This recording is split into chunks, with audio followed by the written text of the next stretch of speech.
Olá, povo de Deus, Pai seja convosco mais uma vez, espero que vocês todos estejam muito bem. Estamos já na nossa terceira mensagem, terceiro episódio desta série de mensagens falando sobre o batismo nas águas. E agora vamos tentar responder a pergunta: como o batismo deve ser realizado? Vamos lá? A palavra batismo no grego significa imergir, ou seja, mergulhar, colocar para dentro de alguma coisa, normalmente na água. O batismo é imergir, é afundar. Só isso, só o significado da palavra batismo já deveria ser suficiente para entender qual é a forma correta de batizar. A gente entende então que o batismo ele é feito por imersão, por mergulho, mas no curso da história, enfim, por inúmeras razões, apareceram outras formas de batismo, como a aspersão, que é aquele jogar um pouquinho de água, na cabeça ou no rosto, ou em alguns casos que pegam crianças para batizar e mergulham apenas a cabeça da criança na água. São formas diferentes, também tem a menos conhecida, mas que também acontece, que é a ablução, que é dar um banho na pessoa, é jogar muita água sobre a pessoa como se estivesse lavando ela. E embora sejam batismos interessantes, não são bíblicos. Afinal de contas, como nós já vimos aqui, o significado da palavra quer dizer imersão. O batismo, ele é uma identificação com Cristo, como até a gente já falou na mensagem passada, e aí repito o que disse na anterior. Se você não assistiu as duas mensagens anteriores, as duas primeiras respostas para as duas primeiras perguntas, depois você assiste os outros vídeos também para entender completamente o contexto. Mas nós sabemos que o batismo é uma identificação com a morte e ressurreição do nosso Senhor Jesus. E não teria como fazer isso simplesmente jogando um pouquinho de água. Não teria. O morrer para o Cristo é sepultar e depois sair dessa sepultura, que é a água, no nosso caso. Para dar um exemplo prático, nós podemos ir para o exemplo de Felipe, o diácono Felipe, que batizou o eunuco etíope. E a palavra de Deus diz que eles pararam onde tinha água. E é interessante observar isso, porque no desenrolar ali de Atos capítulo 8, a Bíblia diz que eles pararam em um local onde havia água, desceram até a água e Felipe batizou aquele homem, batizou o eunuco. Isso identifica que provavelmente eles teriam água ali para beber, uma água mais, quem sabe até limpa, potável, eu não sei. Mas se fosse por aspersão, ele poderia ter jogado um pouquinho de água na cabeça do eunuco, quem sabe ter ficado do lado de fora do local onde tinha água e jogado um pouco de água em cima do eunuco, mas não, a Bíblia diz que eles entraram na água. Como sabemos que diz que eles entraram? Porque diz que eles saíram de dentro da água. Para sair, primeiro você precisa entrar. Então é interessante nós entendermos que por muito tempo, muitas pessoas têm batizado, mas não têm feito isso de forma bíblica, porque a aspersão, a ablução ou qualquer outro modelo que não seja imersão não está dentro de um contexto bíblico. Nós cremos de fato que o batismo é por imersão.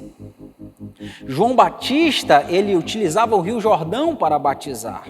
Depois, inclusive, ele se mudou para fazer os batismos em Herom, perto de Salim. E a razão pela qual ele fez essa mudança está descrita em João capítulo 3, versículo 23. Diz que é porque ali existiam muitas águas, haviam muitas águas. Por que a necessidade de muitas águas se você só precisaria de um pouquinho, de uma pequena bacia para aspergir, para jogar sobre as pessoas? Você entende que batismo é mergulho, é imersão, a necessidade de muita água.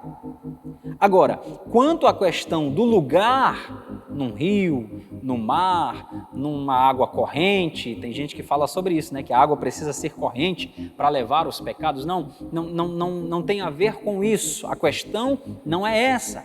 A grande questão é a forma como batiza, mas o lugar, ele não é tão necessariamente importante. Nós podemos batizar na igreja, em uma chácara, em um açude, como eu já disse, se você puder, eu imagino, nunca participei, mas deve ser muito bonito um batismo no mar, você pode fazê-lo, desde que tenha cuidado, desde que seja feito da forma certa. A necessidade é que o local tenha água suficiente para a imersão. Você está conseguindo compreender? Levando o raciocínio juntamente comigo? Vamos continuar? Portanto, então não há esse lugar específico. Nós, na nossa igreja, normalmente batizamos na própria igreja com uma piscina. Enchemos a piscina de água, colocamos água suficiente para que dê para mergulhar a pessoa e realizamos o batismo nesse lugar. Agora, dentro desse contexto todo que estamos falando aqui, ainda tem uma outra pergunta dentro desta primeira pergunta, que é: quem é que pode batizar? Já que a gente entende que não existe autobatismo, eu não posso me batizar, eu me batizo em nome do Pai, do Filho e do Espírito Santo, não existe. Você nunca vai ver nenhum autobatismo na história bíblica, sempre alguém precisa ministrar o batismo sobre quem quer ser batizado. Quem é a pessoa certa? Só o pastor pode batizar? Não, não é só o pastor. A ordem de Jesus é muito clara em Mateus 28, 19. Diz: portanto, vão, façam discípulos de todas as nações, batizando-os em nome do Pai, do Filho e do Espírito Santo. O que isso indica? Nos indica Jesus mandando fazer discípulos e depois batizar. A ordem submete que quem faz o discípulo, batiza o discípulo. Obviamente, isso não é uma regra.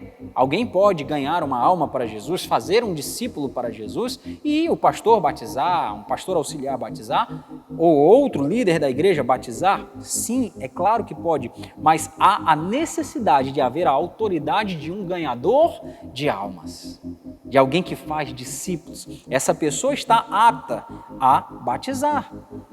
Como a gente precisa fugir desse conceito de que apenas o pastor da igreja pode batizar, nós precisamos usar os exemplos bíblicos. Voltamos para o caso de Felipe. Felipe não era pastor de igreja nenhuma.